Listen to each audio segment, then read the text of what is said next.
우리에게 아주 매우 익숙한 이야기입니다. 다윗과 골리앗. 그냥 상상이 다 되시죠. 그림까지 그려지시고. 당시에 다윗은 전쟁터에 내보내기도 어려울 정도로 아직 어린 소년이었습니다. 민수기 26장 2절에 보면 전쟁에 나갈 수 있는 20살부터 계수를 했기 때문에 여기에 전쟁에 보내기도 어려울 정도니까 20살은 당연히 안 됐고요.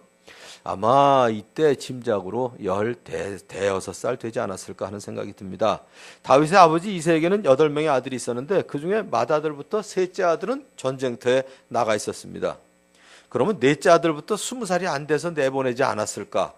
8명 중에 3명만 보내고 나머지는 8명 중에 3명만 보내도 사실 많이 내보낸 거죠. 여러 가지 짐작을 해볼 수 있는데 다윗은 이제 그 중에 막내로 베들레헴에서 아버지의 양을 치고 있었습니다.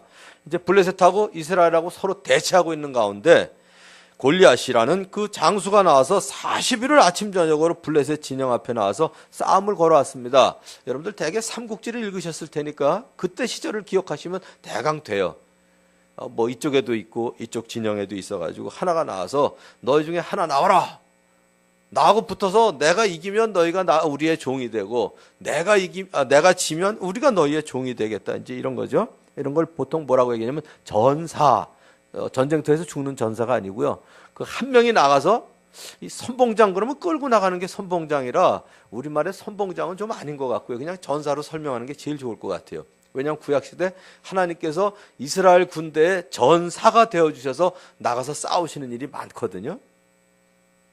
그렇게 생각하시면 되는데 이 블레셋 진영에서 2m가 훨씬 넘고 덩치가 엄청나게 큰 골리앗이라는 장수가 머리에는 노투구를 쓰고 몸에는 비늘 갑옷을 입고 다리에는 역시 노스로 만든 각반을 찼습니다. 어깨에는 노스로 만든 창을 탁 메고 나옵니다. 그리고 그의 앞에는 방패를 든 무기 든 자라고 있죠. 한 사람이 이제 앞에서 방패를 들고 나옵니다. 하루는 골리앗이 블레셋의 전사로 나와서 이스라엘 군대를 모욕해요. 너희는 어서 나에게 한 사람을 내보내어 나하고 맞붙어 싸우게 하여라. 이 정도가 아니라 아무튼 이스라엘 군대를 모욕을 해요. 하나님을 모욕을 해요. 사울과 온 이스라엘이 이 말을 듣고 몹시 놀라서 떨기만 합니다. 다윗의 아버지의 이름이 이새였는데 그에게 이제 8명의 아들이 있었어요. 앞에도 얘기한 것처럼 첫째부터 셋째까지는 전쟁터에 내보냈어요. 그리고 막내인 다윗은 양을 치는 도맡아 했던 모양입니다. 아까도 얘기했죠. 민수기 26장 2절에 보면 20살부터 전쟁에 내보낼 수 있는 사람을 백성으로 이제 세는 일이 있습니다. 그러니까 아마 다윗이 16살 되지 않았을까 하는 생각이 드는데 다윗이 아버지의 심부름으로 복근 곡식하고 그 다음에 이제 그 형들한테 줄 그 빵 10덩어리하고 그 다음에 가면 또 요즘 그렇죠. 요새 면회 갈 때도 부대장한테 드릴 거 꼭 갖고 가야죠. 그래서 이제 부대장한테 드릴 치즈 10덩어리하고 이렇게 가지고 전쟁터에 나가 있는 형들의 안부를 물으러 갔습니다. 다윗이 전선으로 달려가서 자기의 형들에게 이르러서 안부를 묻고 형들하고 이야기하는 동안에 마침 골리앗이 이제 블레셋 대열에서 나와가지고 전과 똑같은 말로 싸움을 걸어와요. 이스라엘 사람들은 그를 보고 무서워합니다. 모두 그 사람 앞에서 달아났습니다. 그때 다윗이 이 말을 듣고 보여주었던 그의 반응. 믿음의 사람은 정말 이렇게 살아야 한다. 이런 교훈을 줍니다. 오늘 3가지를 말씀드리려고 그래요. 첫 번째는 하나님에 대한 열정, 하나님에 대한 열심, 이게 있어야 돼요. 블레셋 장수 골리앗이 큰 덩치를 과시하면서 그 대열에서 나와서 너희는 어서 나에게 한 사람을 내보내어 나하고 맞붙어 싸우게 하여라 하면서 전과 똑같은 말로 싸움을 걸어왔습니다. 내가 이기면 이스라엘이 종이 되고 나를 죽이면 우리가 너희의 종이 되겠다 하고 고함을 질러댔어요. 이스라엘 사람들이 그를 보고 무서워하면서 놀라서 다 도망을 갑니다. 달아나요. 몹시 놀라서 떨기만 하는 것, 이거는 이스라엘 군대뿐만 아니라 사울왕도 마찬가지였어요. 그러니까 사울왕 자기가 나가지는 못하고요. 기껏 헌대는 얘기가 누구든지 골리앗을 죽이면 많은 상을 내릴 뿐만 아니라 내가 내 딸을 주어서 사위로 삼겠다. 그리고 그 집안에 세금 다 면제해 준다. 이거나 이제 제시를 한 거예요. 그런데 다윗에게는 골리앗은 무서운 장수가 아니라 어땠냐면 오늘 말씀 26절을 오늘 우리가 이제 32절부터 읽었는데 26절에도 보면 골리앗은 뭐라고 되어 있나요? 할례도 받지 않은 블레셋 녀석이었어요. 할례도 받지 않은 블레셋 녀석. 할례도 받지 않은 블레셋 녀석. 할례도 받지 않는 녀석이 살아계시는 하나님을 섬기는 군인들을 모욕하는 거에 대해서 다윗이 분노를 했어요. 하나님의 이름이 모욕을 받는 거에 대해서, 하나님의 백성들이, 하나님의 군대가 모욕을 받는 거에 대해서 분노하고 의분을 품을 정도로 우리는 하나님 편에 서서 그런 열정과 열심이 있어야 될 것 같아요. 다윗이 곁에 서 있는 사람들에게 물었습니다. 저 블레셋 사람을 죽이고 이스라엘이 받는 치욕을 씻어내는 사람에게는 어떻게 해준다고요? 그러니까 사울이 뭘 제시했는지 그거를 갖고 싶은 욕심 때문에 그런 게 아니라 뭘 제공했다고요? 그 다음에 얘기가 그거예요. 저 할례도 받지 않은 녀석이 무엇이기에 살아계시는 하나님을 섬기는 군인들을 이렇게 모욕하는 거냐. 그러니까 다윗이 다른 군인들하고 이야기하는 걸 들으면서 맏형이었던 엘리압이 그 얘기를 듣고 다윗을 꾸짖어요. 다윗을 꾸짖어요. 화를 내고 그리고 아주 꾸짖습니다. 그리고 다윗에게 매우 자존심 상하는 말로 비난을 해요. 자, 형들 안부를 묻기 위해서 볶은 곡식하고요, 빵 10덩어리하고 치즈 10덩어리 이걸 들고 왔는데, 이런 얘기를 들으면 여러분들이 만일에 이 심부름을 왔다 이런 얘기를 들으면 어떤 기분이겠는가 한번 상상을 해보세요. 짐작을 해보세요. 너는 어쩌자고 여기까지 내려왔느냐? 들판에 있는 몇 마리도 안 되는 양은 누구에게 떠맡겨 놓았느냐? 이 건방지고 고집 센 녀석아, 네가 전쟁 구경을 하려고 내려온 것을 누가 모를 줄 아냐? 너 전쟁 구경하려고 양 누구한테 맡겨놓고 여기 왔지? 지금 이 얘기예요? 진짜 이게 열받을 일이거든요. 진짜 열받을 일이에요. 그때도 다윗은 하나님에 대한 열심을 가지고 형한테 내가 뭘 잘못했다는 거냐고 물어보지도 못하냐고 이러고 대들어요. 형한테 대드는 나쁜 녀석이 아니라 이건 진짜 하나님을 모욕하는 골리앗에 대한 의분이에요. 분노예요. 전 이게 좀 있어야 될 것 같아요. 특별히 저같이, 모르겠어요, 제가 이렇게 얘기하면 뭐 착각이라고 생각할지 모르겠지만 어쨌든 그렇게 살아왔으니까 얘기하자면 전 좀 순한 편이에요. 싸움을 해본 적이 없어요. 제가 늘 한 가지 이제 제 동생한테 미안한 것 중에 하나가 그거예요. 저는 그러는데 같은 어머니 뱃속에서 나오고 같은 핏줄인데도 불구하고 같은 환경 속에 자라는데 제 동생은 저하고 달랐어요. 얘는 나가서 싸움을 잘했거든요.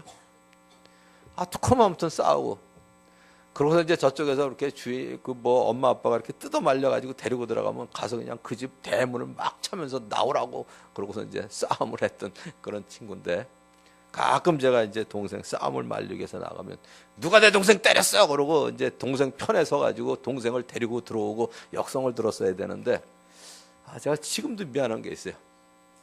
뭐 지금은 이제 안 그러겠지만, 뭐 물론 중간에 사과를 하긴 했지만, 제가 나가서 뭐라 했냐면 어떡하다 싸웠니? 그러다 가끔 보면 제 동생이 잘못했을 때가 있어요. 그럼 네가 잘못했네. 그러고선 데리고 왔거든요. 그러면 제 동생이 집에 와가지고 그냥 형이 지 편 안 들었다고 난리를 치는 거예요. 그냥 개인적으로 그냥 사회생활 할 때는 그거는 봐줄 수 있는데, 하나님이 모욕을 당하거나 하나님의 백성들이 모욕을 당할 때는 저는 그거는 옳은 태도가 아니다. 이번에 아주 마음을 다잡았어요. 하나님이 욕을 먹거나 적어도 하나님을 믿는 성도들이 욕 먹을 때는 이건 아니다. 이때는 진짜 분노하고 의분을 품으면서 다윗이 골리앗에 대해서 저 할례도 받지 않은 녀석이 하나님을 섬기는 백성들을 욕을 하다니, 모욕을 주다니, 이 의분을 품을 수 있는 게, 이거는 그냥 의분이나 분노가 아니라, 쌈질하기 좋아하는 게 아니라 하나님에 대한 열심이 이거를 만들었던 것 같아요. 하나님에 대해서 이 열심은 가져야 되겠다. 제가 이번에 아주 다짐을 했습니다. 하나님을 믿는 사람은 하나님이나 하나님의 백성들이 모욕을 당하는 것에 대해서 분노할 수 있는 열심이 있어야 돼요. 특별히 작년까지 그런 일이 많았어요. 제발 올해부터는 그런 일이 없었으면 좋겠는데, 몇 목사님들의 잘못으로 인해서 교회와 하나님이 욕을 먹고 있습니다.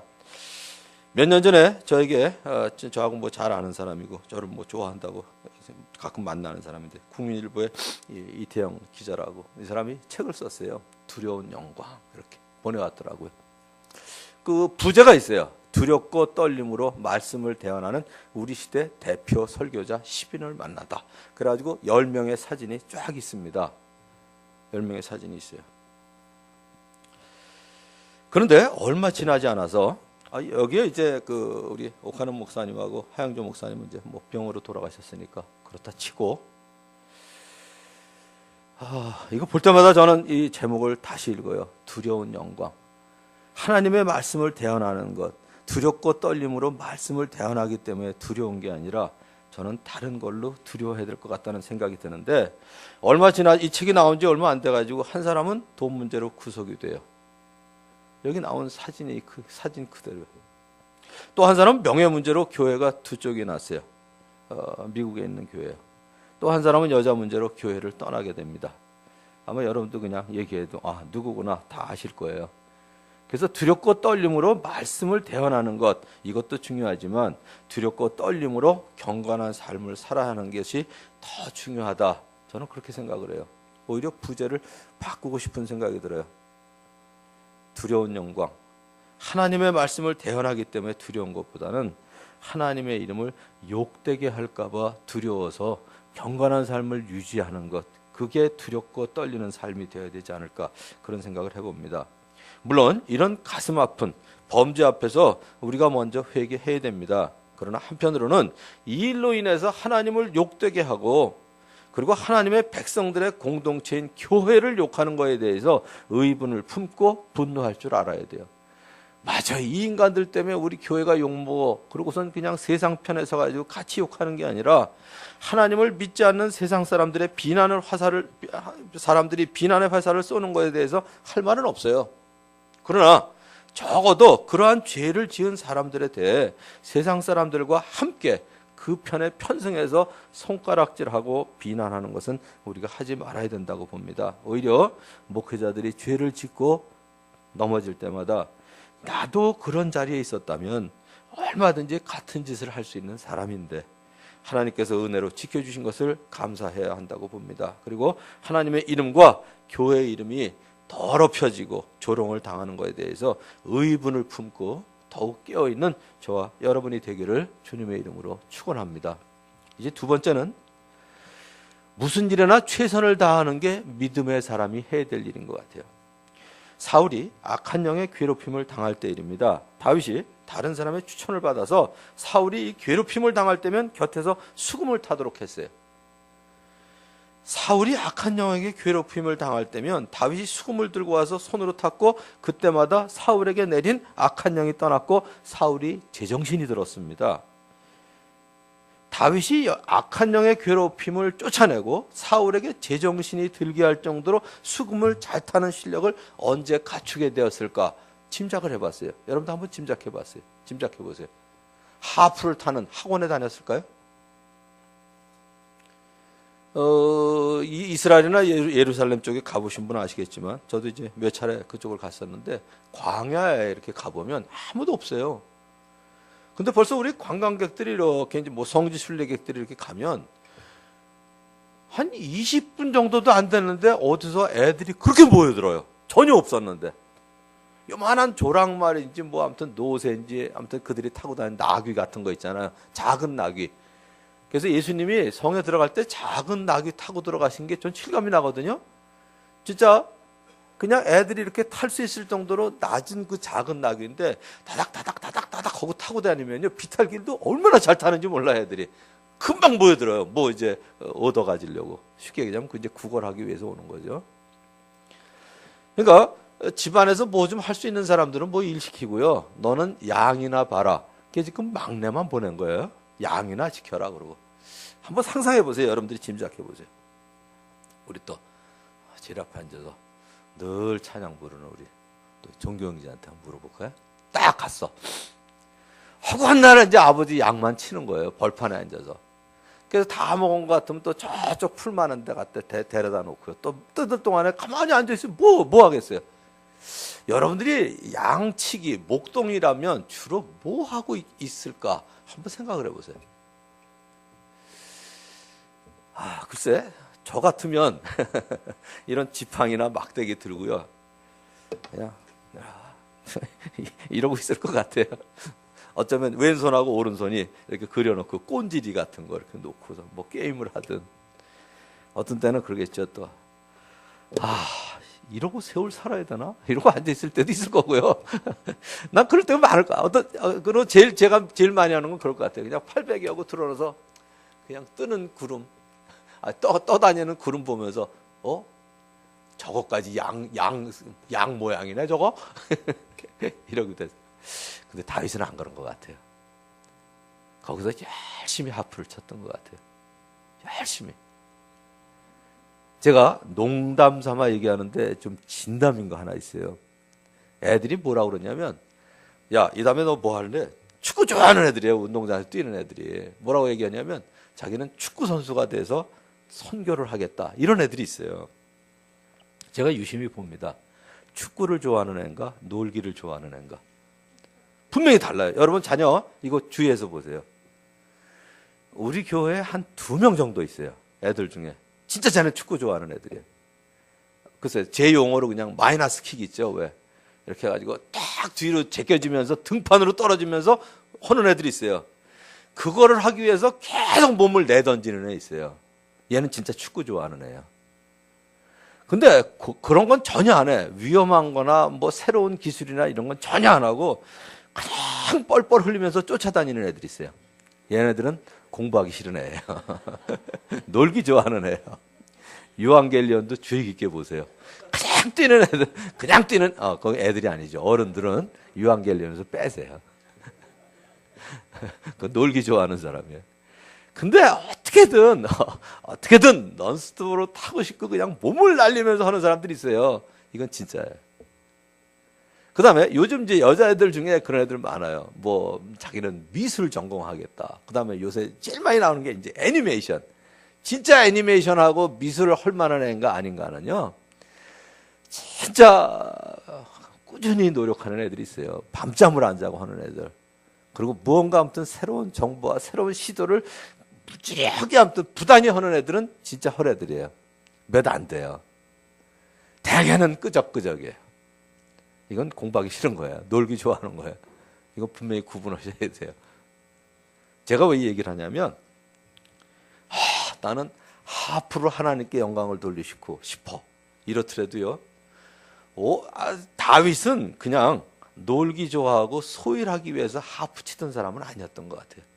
그러니까 그 주위에 그 벌판에서 늘 그 다윗이 수금을 연주하는 소리를 듣고 사울에게 그 악한 영이 내려서 괴롭힘을 당하니까 소개할 정도로 이미 정평이 나 있는 거예요. 다윗이.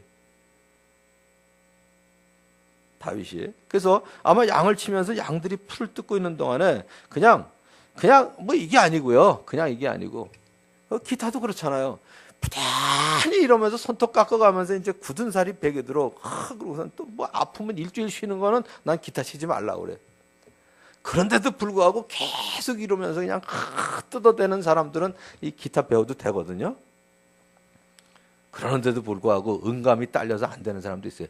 전 죽으라고 했는데 음감이 없어서 그만두긴 했어요. 그러면서 우리가 잘 알고 있는 시편 23편과 같은 찬양시를 노래했을 것 같아요. 양들이 자기 보호 아래 풀을 뜯고 있는 모습을 보면서 이걸 그대로 연상한 거예요. 야, 내가 이렇게 하나님의 보호하심 아래 이렇게 살고 있구나. 이런 노래를 부른 거예요. 여호와는 나의 목자시니 내가 부족함이 없으리로다. 하나님이 나에게 공급을 하신다. 때로는 사망과 같은 그러한 골짜기를 지날지라도 내가 저 양떼를 지키는 것처럼 하나님이 나를 지켜주신다. 그리고 양들은 모르지만 풀이 가장 많은 곳, 물이 있는 곳으로 내가 늘 인도하는 것처럼 하나님은 나에게 가장 좋은 곳으로 선하게 인자하심으로 인도하신다. 이 세 가지를 노래한 것 같아요. 시편 23편.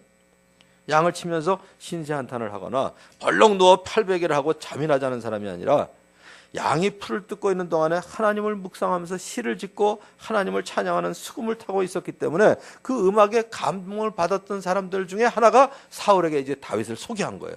근데 실제로 그가 수금을 타면 악한 영이 떠나고 괴롭힘이 사라지고 제정신이 들었잖아요. 사울이. 그는 무슨 일을 하든지 사람에게 하듯이 하지 않고 주님께 하듯이 진심으로 하는 삶을 살았습니다. 하나님은 자기 일에 성실하고 열심인 사람들을 사용하십니다. 이 다윗이 다른 군인들과 하는 말을 들은 어떤 사람이 그것을 사울에게 알렸어요. 다윗이 이제 사울 왕 앞에 서게 되었습니다. 그러자 누구든지 저자 때문에 사기를 이뤄서는 안 됩니다. 임금님의 종인 제가 나가서 저 블레셋과 싸우겠습니다. 다윗이 지금 사울한테 얘기한 거예요.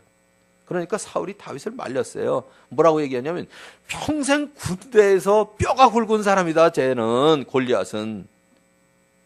근데 너는 한낱 어린 소년이 어떻게 나가려고. 그때 다윗이 굽히지 않고 말합니다. 자기가 아버지 양떼를 지키면서 사자나 곰이 양을 한 마리라도 물어가면 곧바로 뒤쫓아가서 짐승을 쳐 죽이고 그 입에서 양을 살려낸 경험을 이야기하는 거예요. 자, 다시 한번 여러분들이 목자로 돌아가 보세요. 딱 양떼들을 지키고 있는데 사자나 곰이 어디서 나타나가지고 새끼 한 마리를 물고 가. 어떡하실래요? 저는 그럴 것 같아요. 솔직히 저는 쫓아가서 턱수염을 붙잡고 때려 죽일 그 자신은 없어요. 들고 있는 지팡이를 가지고 휘둘르든지 아니면 돌멩이를 가지고 휙 그러고선, 그럼 왜 개들은 도망가잖아요. 이러고선. 그러다가 물고 가면 그럴 것 같아요. 물어갔으니까 당분간은 안 오겠구나. 전 거기까지가 제가 할 것 같아요. 제가 15살이면. 제가 15살일 땐 151cm도 안 됐거든요. 그래서 그때가 1학년 1반 1번이었어요. 제가 고등학교 1학년 때. 나는 어떻게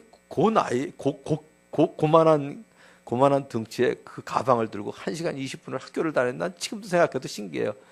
제 노트에는 늘 1101, 1학년 1반 1번이었거든요. 보통 사람 같으면 금방 얘기한 것처럼 사자나 곰이 물어가면 멀리서 돌을 던지면서 위협을 하는 신용을 하든지 아니면 숨어버리든지. 근데 다윗은 그렇지 않았어요. 양떼를 지키면서도 늘 노래를 부르며 하나님을 찬양하거나 기도를 드릴 뿐만 아니라 사자나 곰이 양을 물어가면 바로 뒤쫓아갔어요. 뭐 뒤에서 그냥 지팡이를 갖고 찌르면 그거 내려놓고 덤비겠죠. 그러면 턱수염을 붙잡고. 이때마다 전 그 생각이 나. 이럴 때 만화가 좋은 것 같아.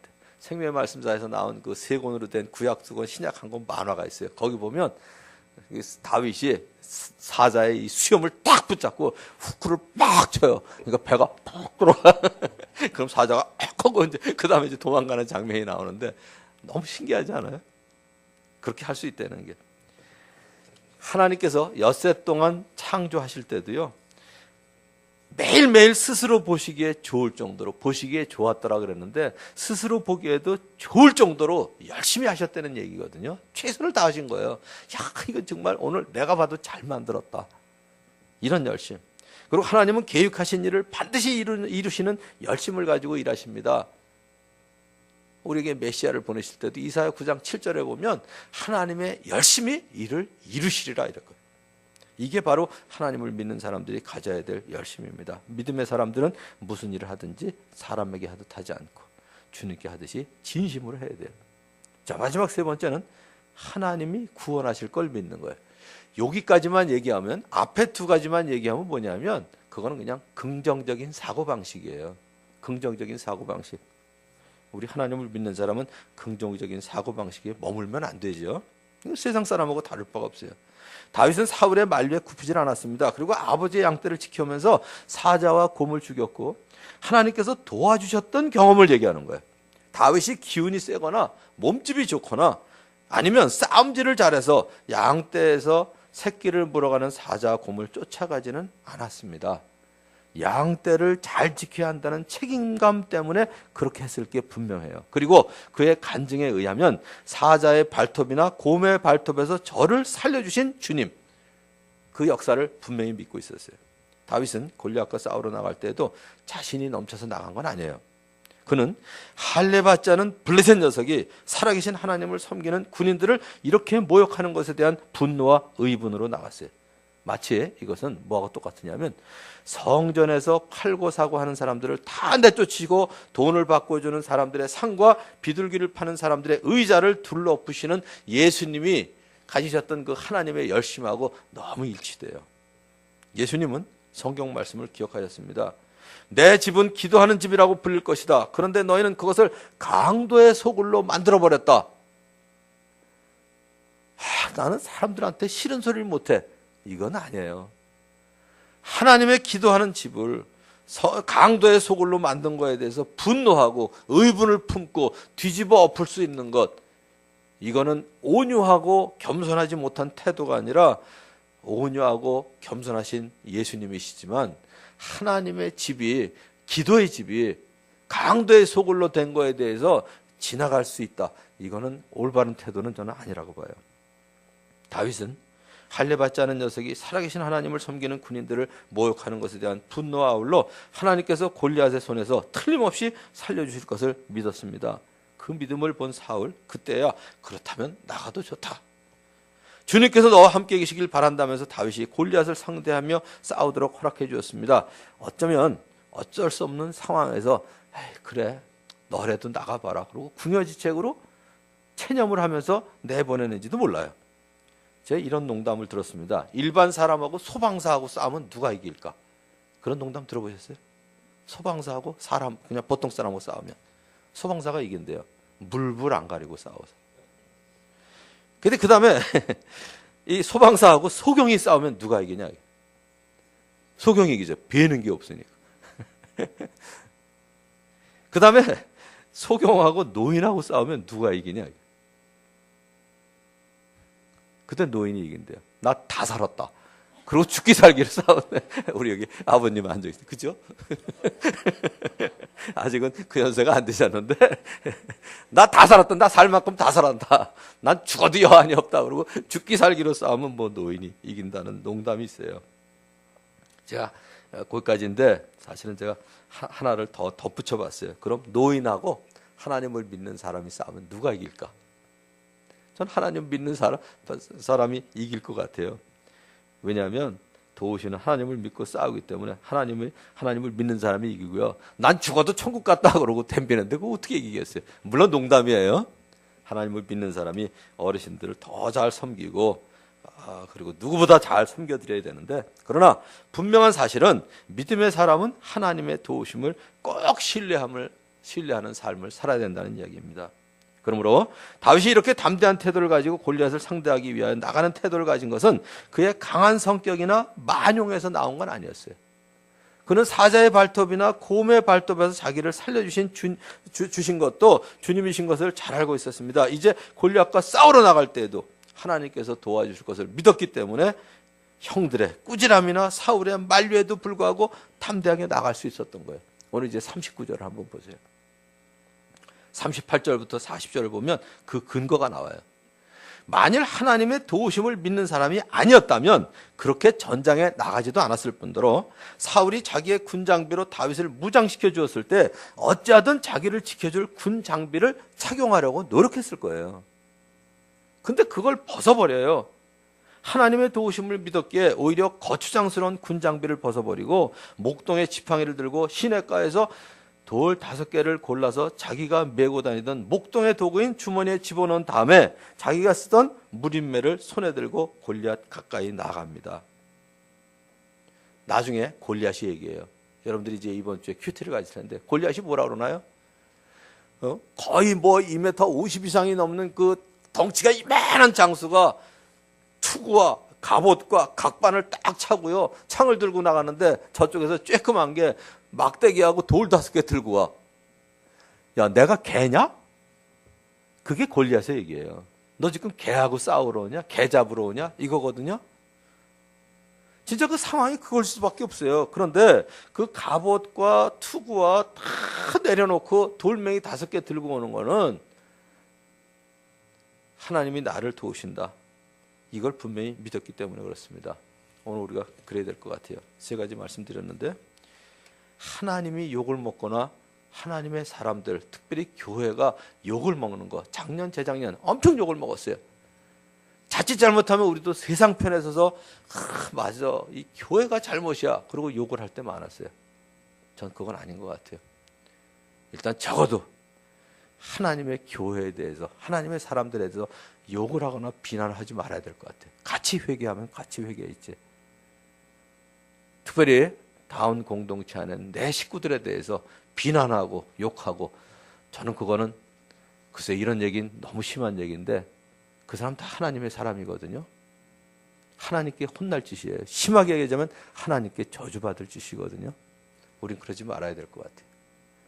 적어도 하나님의 사람들이 욕을 먹고 비난받는 거에 대해서 같이 분노하고 의분을 품을 줄 알아야 되고요. 무슨 일에나 최선을 다하면서 하나님이 구원하실 것을, 전 요새 그런 생각이 들어요. 이 책이 제 책꽂이에 꽂혀서 왜 하필 이 책이 나온 다음에 이 세 사람이 문제를 일으켰을까 이런 생각을 할 때마다 이 교회가 어떻게 되려나 전 그런 생각을 했어요. 결론적으로 그 사람들의 교회가 아니라 하나님의 교회, 하나님이 다시 고치시고 세우실 거다 이 믿음이 생기더라고요. 그래서 이처럼 믿음의 사람은 강한 사람이 아니라 자신의 연약함을 인정하고 하나님께서 도우시고 역사하실 것을 믿는 사람입니다. 그리고 하나님에 대해 열심히 있고 일상생활 속에서 무슨 일이든지 열심히 하실 수 있는 저와 여러분이 되시기를 주님의 이름으로 축원합니다. 기도하겠습니다. 한 1분 정도 하나님께서 여러분들 마음속에 말씀해 주시는 것 가지고 기도한 후에 제가 마무리 기도하도록 하겠습니다. 하나님 아버지, 참 마음이 아픕니다. 작년, 재작년, 최근 몇 년 동안 교회가 사회에서 너무 많이 욕을 먹었습니다. 그리고 3대 종교 가운데도 기독교가 가장 신뢰를 얻지 못한다고 평가도 나왔습니다.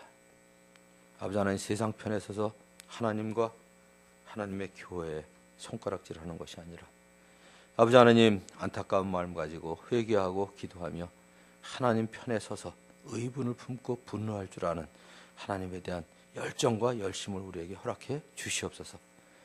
특별히 함께 주님 안에 생활하고 있는 우리 다운 공동체 안에서 서로 비난하거나 손가락질하는 일이 없이 평안에 매는 줄로 성령이 하나 되게 하신 것 힘써 지킬 줄 아는 저희들 되게 도와주시옵소서. 우리 목장 식구들에 대해서 불평보다는 내 소망과 기쁨과 자랑의 면류관이 바로 이 사람들이다 하는 이러한 예수님의 마음을 품을 수 있는 마음을 우리에게 허락해 주시옵소서. 믿음의 사람들 되게 하여 주시옵소서. 예수님의 이름으로 기도합니다. 아멘.